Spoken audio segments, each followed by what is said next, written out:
Hello there, welcome to my review of the second episode of Season 1 of Columbo, Death Lends a Hand. First broadcast on the 6th of October 1971 on NBC. It was written by William Link and Richard Levinson and directed by Bernard L. Kowalski. Kowalski was born the 2nd of August 1929 in Brownsville, Texas. His father, Frank Kowalski, also worked in film and television as a script supervisor and assistant director, also turning his hand to writing. Bernard's first directing job was on a short-lived western called Frontier at just 26, and he would go on to direct in TV for the next 45 years, as well as a few films, most notably Krakatoa, East of Java. Kowalski passed away on October the 26th, 2007, at age 78. Death Lends a Hand opens on a shot of a target at a shooting range, being fired upon by a man in shadow, holding two guns. The figure tells the two men behind him that one of the guns fires crooked and they need to fix it. The figure is revealed to be Robert Culp, playing Brimmer. Robert Culp was born on the 16th of August 1930 in California. In school he was a talented athlete, specifically a pole vaulter, but would soon pursue acting, training at HB Studio in New York. His first prominent role was as a regular in the Western TV series Trackdown, and would continue appearing in several westerns in his early career, in one-off roles. He would then go on to have memorable recurring roles in other genre series such as I Spy and The Greatest American Hero, as well as playing Ray's father-in-law in Everybody Loves Raymond. He also appeared in such films as Hanny Calder with Raquel Welch and The Pelican Brief with Julia Roberts and Denzel Washington. Culp died from a heart attack in 2010. He was 79. Brimmer leaves the shooting range with an associate who briefs him on various private investigation matters. He speaks to his secretary about a guest having arrived and another man due shortly. He sits at his desk and puts his CCTV monitors on, observing a man entering the building, as he tells an unseen figure to listen to their conversation very carefully. The man is Mr. Arthur Kennicutt. Brimmer tries to get some information about a political matter, but Kennicutt isn't interested. He wants to know if his wife has been having an affair, and Brimmer says he has nothing to worry about. Kennicutt leaves, and Brimmer makes his way to another room where Mrs. Kennicutt is waiting. Mrs. Kennicutt is played by Pat Crowley. Patricia Crowley was born September 17th, 1933 in Pennsylvania. She began her career in television, but also appeared in prominent roles in films, including Forever Female with Ginger Rogers and William Holden, and Money from Home, and Hollywood or Bust with Martin and Lewis.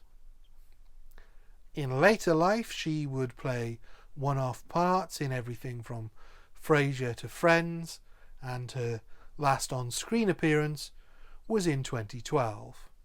She is 88. Brimmer tells Mrs. Kennicutt that he lied to Mr. Kennicutt, but that lie comes at a price. Kennicutt is a newspaper mogul, and the information he gets would be very useful to Brimmer's private investigation agency. All Mrs. Kennicutt has to do is listen and report back. He gives her some time to think about it. That evening he returns home and Mrs. Kennicutt is there waiting for him. She tells him that it's no deal. She will confess everything to her husband and just hope that he forgives her. Not only that, she's going to tell her husband exactly what kind of business Brimmer is running, and that her husband is a very vengeful man. This causes Brimmer to explode and fight with Mrs. Kennicutt, lashing out at her and knocking her against a table, which kills her instantly. The camera then freezes on Brimmer's face, and we see in the reflection of his glasses how he cleans up the crime scene and dumps the body. This is quite a different structure to the first episode and to the majority of episodes, as this is not somebody carefully following a premeditated murder. This is a reaction to a violent outburst that went too far. It's also a very different way of showing the aftermath. It is quite effective, but does perhaps go on a little too long, and the jazz score is a little overbearing. I think if this episode had been a little bit further on in the series, once the tradition of the murder being well planned had been established, and so this would be putting a fresh spin on it, might work a little better.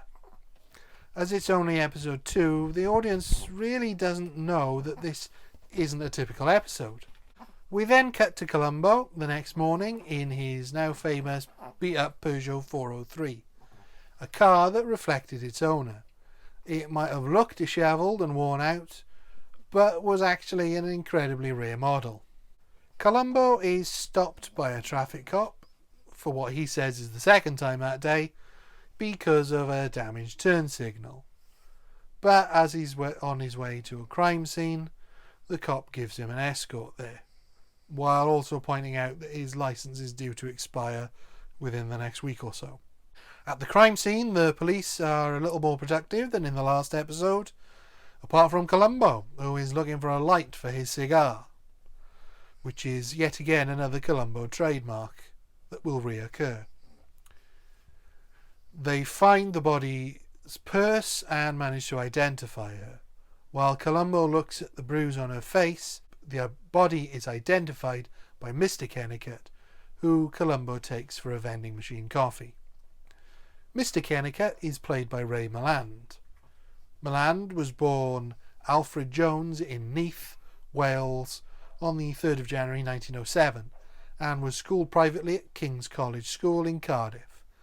After gaining some early roles, he took to the stage to gain experience, as he felt he was being cast solely for his looks, and shortly moved to the US, where he met Muriel Weber and married her 8 months later, who he remained married to for the rest of his life. Unable to find regular work, he briefly returned to the UK before rejoining his wife in the US, taking on various menial jobs. A chance encounter outside Paramount Pictures with a casting director led to Milland gaining a small role in the George Raft film Bolero, which re-kickstarted his career. From there, his stock grew and grew, culminating in an Oscar-winning performance as an alcoholic writer in The Lost Weekend, the first Welsh actor to do so. His film career continued to thrive, including a memorable performance in Dial M for Murder for Alfred Hitchcock. He also turned his hand to directing before he began to fall out of love with performance, and he briefly retired, before returning to acting just a few years later, but moving into character roles and more television work. This appearance marks the first of 2 in Columbo, appearing as the murderer later in the show's run. Milland died of lung cancer in March 1986. He was 79. In his conversation with Columbo, he presents a very powerful figure who demands his wife's killer is found. He explains he knows he's a suspect, but has an ironclad alibi. Based on what Brimmer told him, he tells Columbo his wife was completely faithful to him. Columbo asks a few more background questions, and as he leaves, Kennicutt thanks him for the coffee. What's interesting about this scene is the difference between how Kennicutt behaves compared with how the killer usually behaves.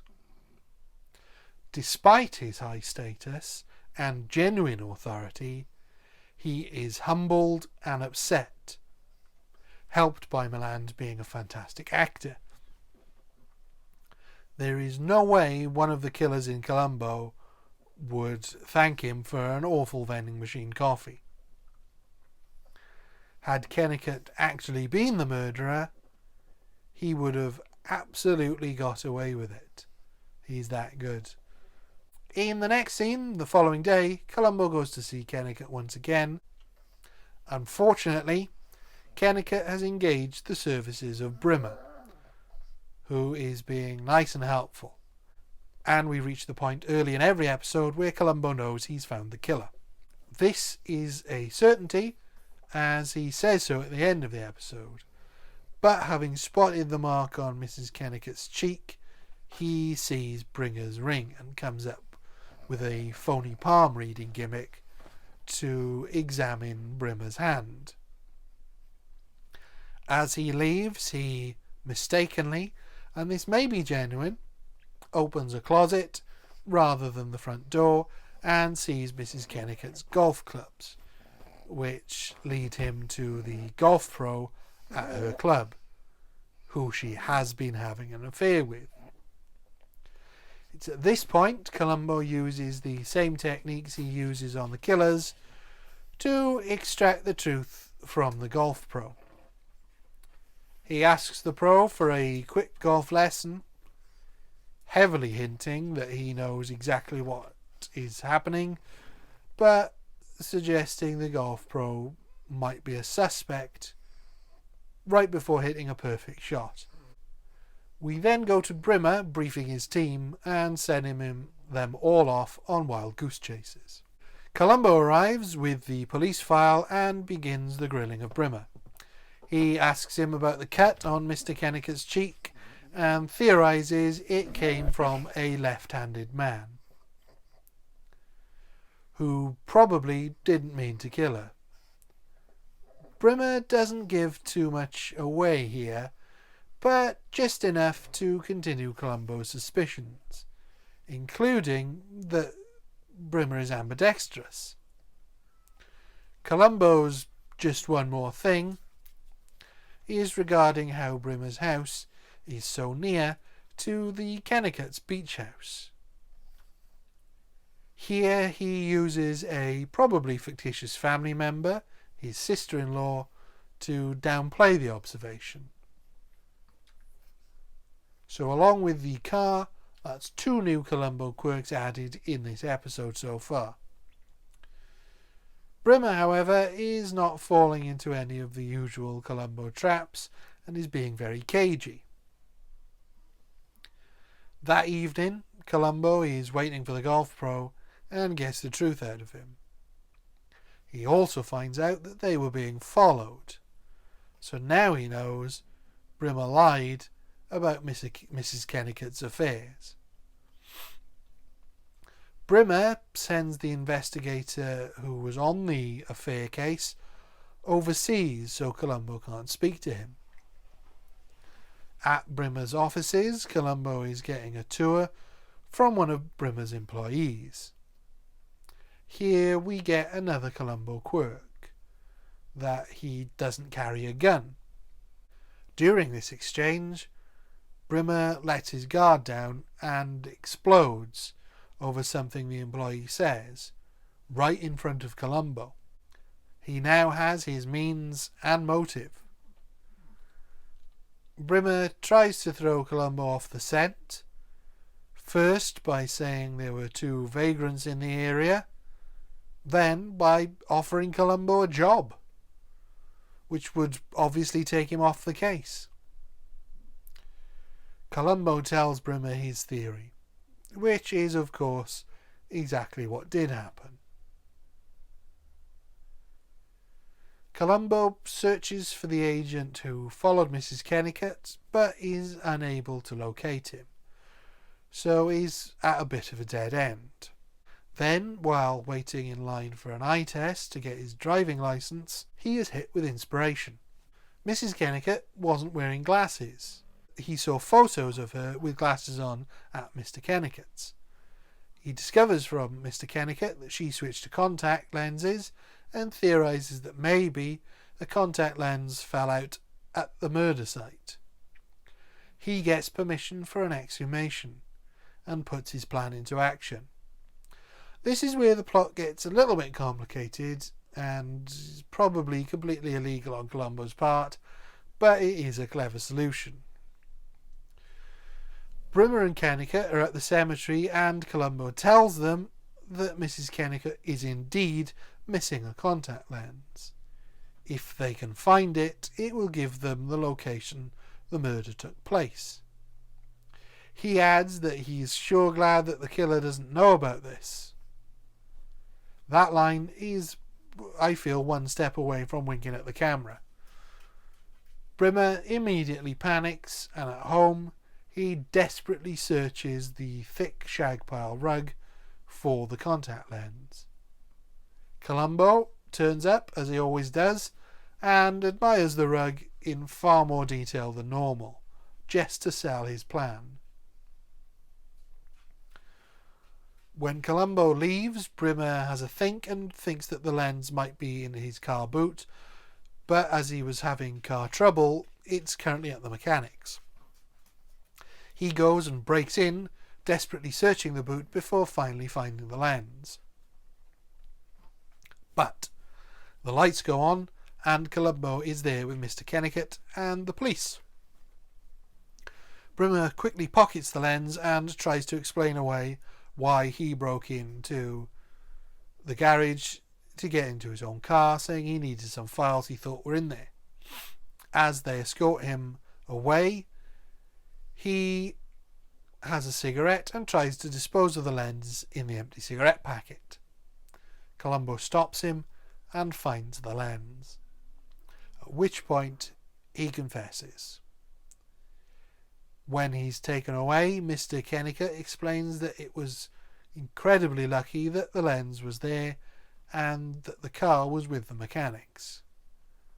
Columbo explains Mrs. Kennicutt wasn't missing her lens. He doesn't know who that lens belongs to.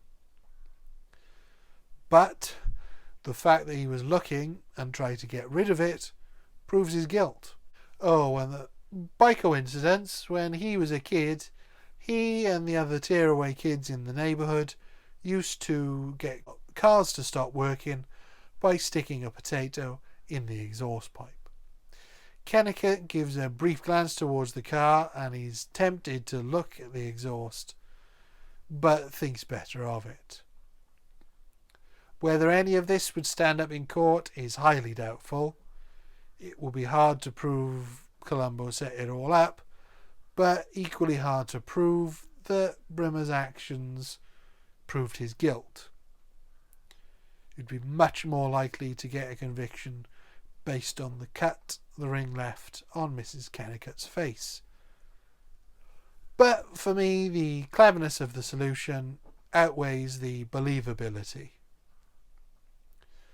The direction and the music in this episode is more restrained than in episode 1 and is relatively unflashy, with the exception of the scene reflected in Brimmer's glasses, which feels a little bit out of place audibly and visually with the rest of the episode.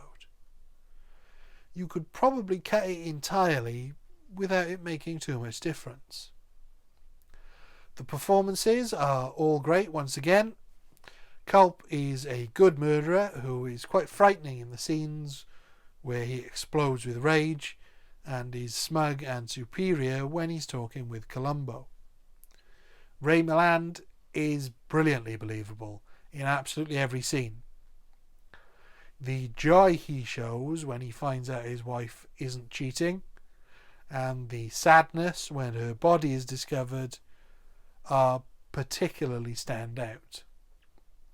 He deftly plays the comedy of the final scene with lightness that elicits a laugh while still being completely believable. Pat Crowley is great in her limited role as the victim, giving a very powerful performance when she confronts Brimmer. There's very little not to like about this episode, although I don't think the script is quite as tight as episode 1, and while the solution is well handled, it doesn't quite stand up to scrutiny.